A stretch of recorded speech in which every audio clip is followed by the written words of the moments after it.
उद्वेलित कर अश्रुराशियाँ हृदय चिताएं धधका कर महामारी प्रचंड हो फैल रही थी इधर उधर।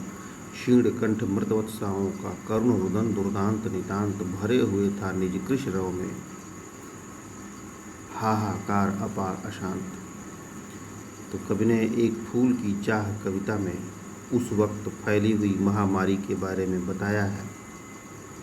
इस महामारी की चपेट में न जाने कितने मासूम बच्चे आ चुके थे। जिन माताओं ने अपने बच्चों को उस महामारी के कारण खोया था, उनके आंसू रुक ही नहीं रहे थे। रोते रोते उनकी आवाज़ कमज़ोर पड़ चुकी थी, पर उस कमज़ोर पड़ चुके करुणा से भरे स्वर में भी अपार अशांति सुनाई दे रही थी। अश्रुराशिया मतलब बहुत अश्रु की धारा। महामारी देख ही रहे हैं आप लोग आजकल कौन सी महामारी फैली हुई है। ऐसे ही उस समय भी महामारी फैली हुई थी। क्षीण कंठ मतलब कमज़ोर आवाज़, मृतवत्साओं मरे हुए बच्चों की माताएं, करुण रुदन करुणापूर्ण रोना, कृशरव कमज़ोर आवाज़, बहुत रोकता था सुखिया को न जा खेलने को बाहर, नहीं खेलना रुकता उसका, नहीं ठहरती वह पल भर। मेरा हृदय काँप उठता था, बाहर गई निहार उसे, यही मनाता था कि बचा लूँ किसी बात इस बार उसे। तो सुखिया उस कवि की पुत्री का नाम है, जिसको कवि बाहर जाने से मना करता था कि वह खेलने न जाए बाहर। ठहरना का मतलब होता है रुकना, पल भर का मतलब होता है क्षण भर।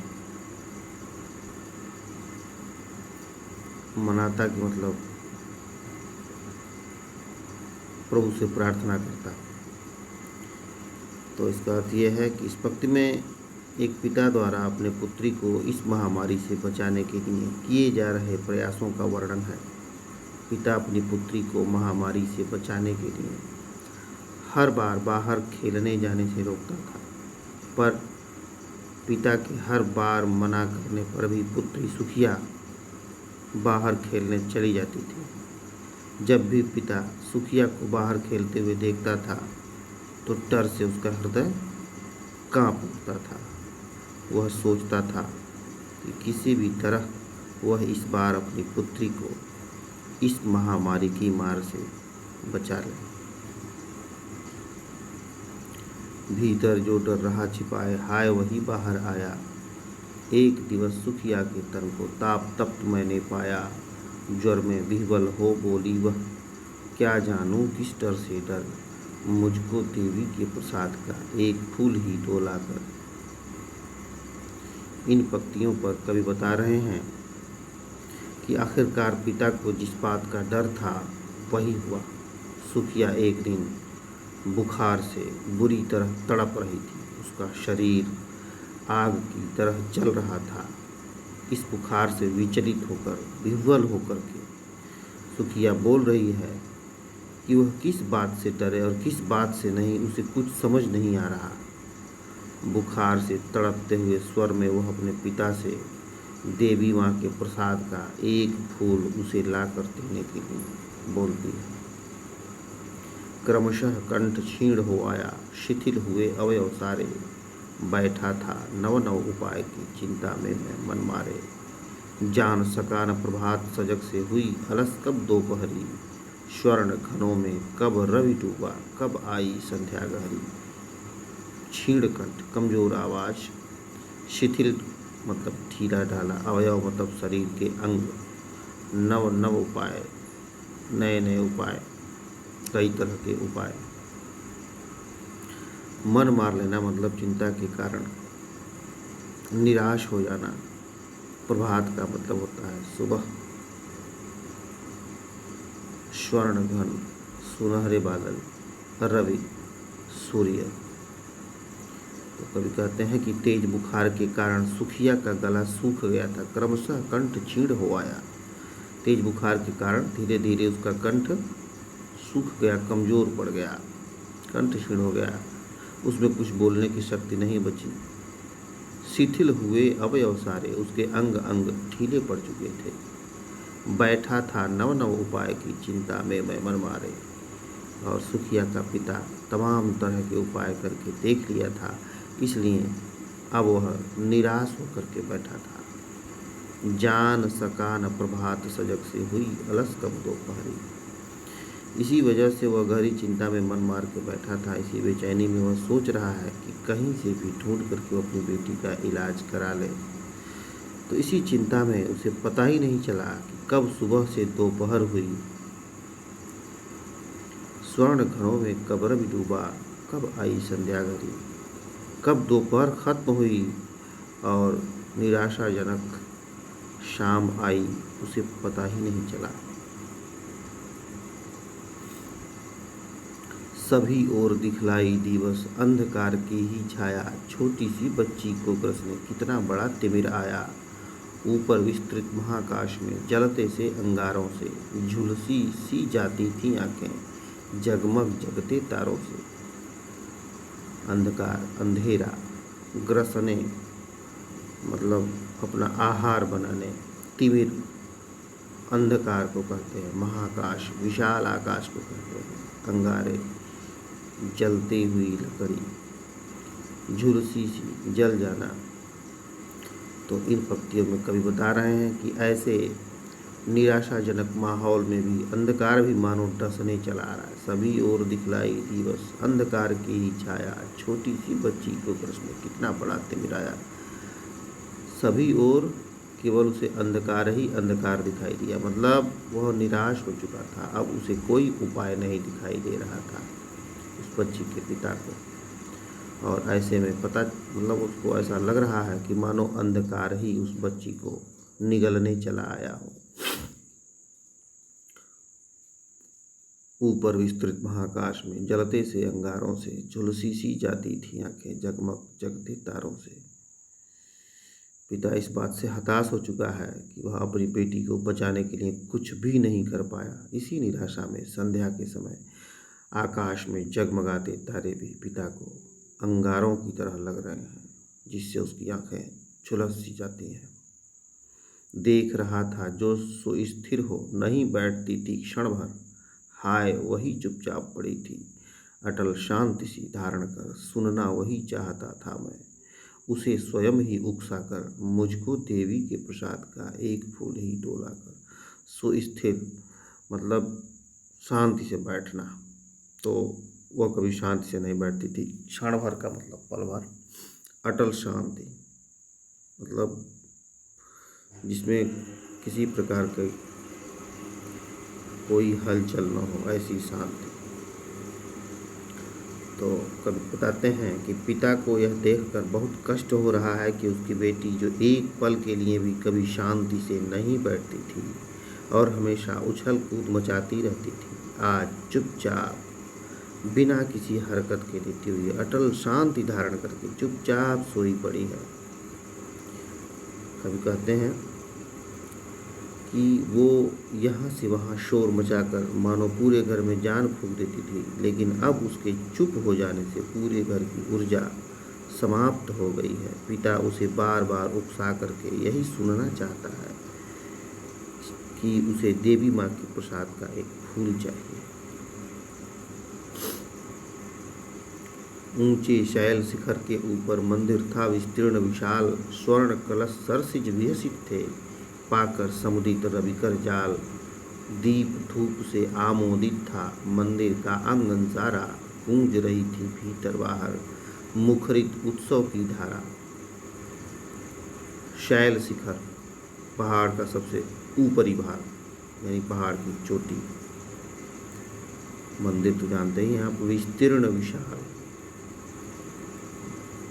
फैला हुआ, भव्य। स्वर्ण कलश, सोने के कलश, सरसिज विहसित, खिले हुए कमल, रविकर जाल, सूर्य की किरणें, आमोदित। आमोदित का मतलब प्रसन्नचित भी होता है, सुगंधित भी है। मुखरित, मुख से निकलने वाली आवाज़, या इसको हम आवाज़ भी कह सकते हैं, उत्सव, जश्न। तो ऊंचे शैल शिखर के ऊपर मंदिर था विस्तीर्ण विशाल। दूर किसी पहाड़ी की चोटी पर एक भव्य मंदिर था, विशाल मंदिर था। स्वर्ण कलश सरसिज भी हसित थे पाकर समुदित रविकर जाल। जिसके आंगन में खिले कमल के फूल सूर्य की किरणों में ऐसे प्रतीत हो रहे थे मानो सोने के कलश हों। दीप धूप से आमोदित था मंदिर का आंगन सारा। गूंज रही थी भीतर बाहर मुखरित उत्सव की धारा। मंदिर पूरी तरह से दीपकों से सजा हुआ था और धूप से महक रहा था। मंदिर में चारों ओर मंत्रों एवं घंटियों की आवाज गूंज रही थी। ऐसा प्रतीत हो रहा था मानो मंदिर में कोई उत्सव चल रहा हो। भक्त वृंद मृत मधुर कंठ से गाते थे सभक्ति मुदमय। पतित तारिणी पाप हारिणी माता तेरी जय जय जय। पतित तारिणी तेरी जय जय मेरे मुख से भी निकला। बिना बढ़े ही मैं आगे को जाने किस बल से निकला। भक्त वृंद मतलब भक्तगण, भक्तों का समूह। मृदु मधुर कंठ से, मृदु कोमल, मधुर मीठे कंठ आवाज। तो कोमल और मीठी आवाज। सभक्ति मुदमय, सभक्ति मतलब भक्ति के साथ। पतित तारिणी पाप हारिणी, पतितों को तारने वाली, पाप को नष्ट करने वाली। और ढिकला का मतलब होता है ढकेल दिया गया। तो भक्तों का एक बड़ा समूह। भक्त वृंद मृदु मधुर कंठ से गाते थे सभक्ति मुदमय। भक्तों का एक बड़ा समूह पूरी श्रद्धा एवं भक्ति के साथ देवी माँ के भजनों का गान कर रहा था। सभी एक साथ स्वर में बोल रहे थे, पतित तारिणी पाप हारिणी माता तेरी जय जय जय। यह सुनकर न जाने किस अभागे पिता के अंदर भी कहाँ से ऊर्जा आ गई और उसके मुख से भी निकल पड़ा, पतित तारिणी तेरी जय जय। वह बिना किसी प्रयास के अपने आप ही मंदिर के अंदर चला गया, मानो उसे किसी शक्ति ने मंदिर के अंदर धकेल दिया हो। मेरे दीप फूल लेकर वे अम्बा को अर्पित करके दिया पुजारी ने प्रसाद जब आगे को अंजलि भर के। भूल गया उसका लेना झट परम लाभ सा पाकर मैं। सोचा बेटी को माँ के ये पुण्य पुष्प दूं जाकर मैं। तो दीप फूल, जैसा कि आप देखते हैं मंदिर में लोग दिया और फूल चढ़ाते हैं, तो दीप फूल वही है। अम्बा माँ दुर्गा को कहते हैं। अर्पित का मतलब होता है चढ़ाना, अर्पण करना। अंजलि दोनों हाथों को जब जोड़ लेते हैं और वो एक बाउल की भांति बना लेते हैं तो उसी को हम अंजलि कहते हैं। झट से मतलब तुरंत, पुण्य पुष्प मतलब पवित्र फूल। तो कभी कहते हैं कि मेरे दीप फूल लेकर वे अम्बा को अर्पित करके दिया पुजारी ने प्रसाद जब आगे को अंजलि भर के। कभी बताते हैं कि मंदिर में प्रवेश करने पर पिता पुजारी के पास जाकर अपने हाथों से पुष्प और दीप पुजारी को देता है।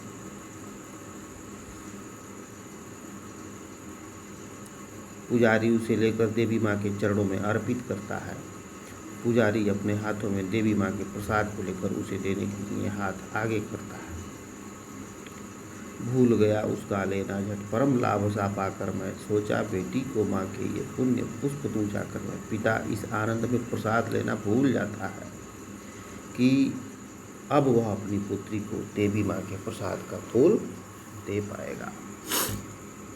सिंह पौर तक भी आंगन से नहीं पहुँचने में पाया। सहसा यह सुन पड़ा कि कैसे यह अछूत भीतर आया। पकड़ो देखो भाग न जावे, बना धूर्त यह है कैसा।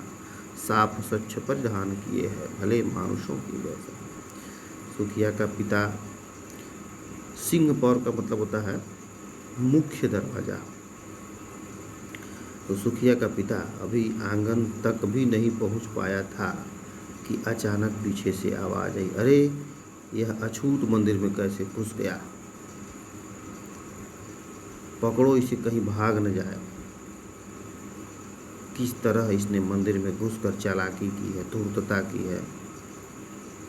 देखो कैसे साफ सुथरे वस्त्र पहन करके यह हमारे जैसी नकल कर रहा है, पकड़ो इस धूर्त को, कहीं यह भाग न जाए।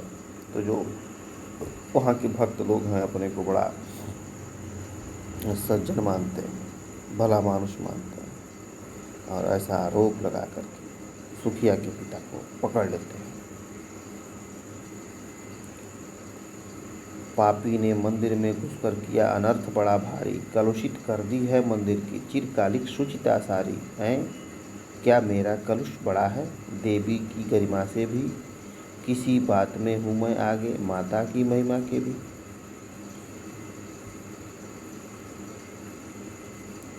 कवि कहते हैं कि फिर भीड़ से आवाज़ आई कि इस पापी ने मंदिर में घुसकर बड़ा अनर्थ किया है, बड़ा पाप किया है। मंदिर की सालों साल की गरिमा पवित्रता को इसने नष्ट कर दिया, कलुषित कर दिया है,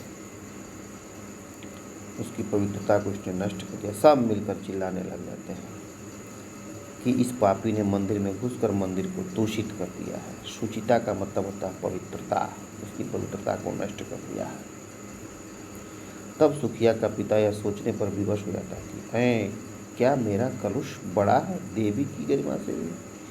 वह सोचता है कि क्या मेरा अछूतपन माँ दुर्गा की महिमा से भी बड़ा है, किसी बात में हूँ मैं आगे माता की महिमा के भी। क्या मेरे इस अछूतपन में देवी माँ से भी ज़्यादा शक्ति है, जिसने देवी माँ के रहते हुए भी इस पूरे मंदिर को अशुद्ध कर दिया।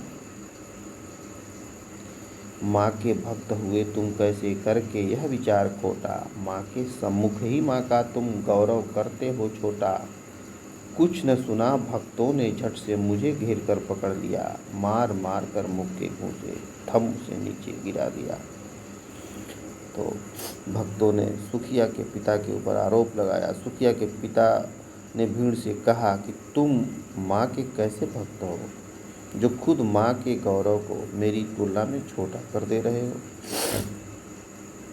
अरे माँ के सामने तो छूत अछूत सभी एक समान है। परंतु सुखिया के पिता की इन बातों को किसी ने नहीं सुना और भीड़ ने उसे पकड़कर खूब मारा, लात मुक्का घूंसा मार मार के उसे ज़मीन पर गिरा दिया।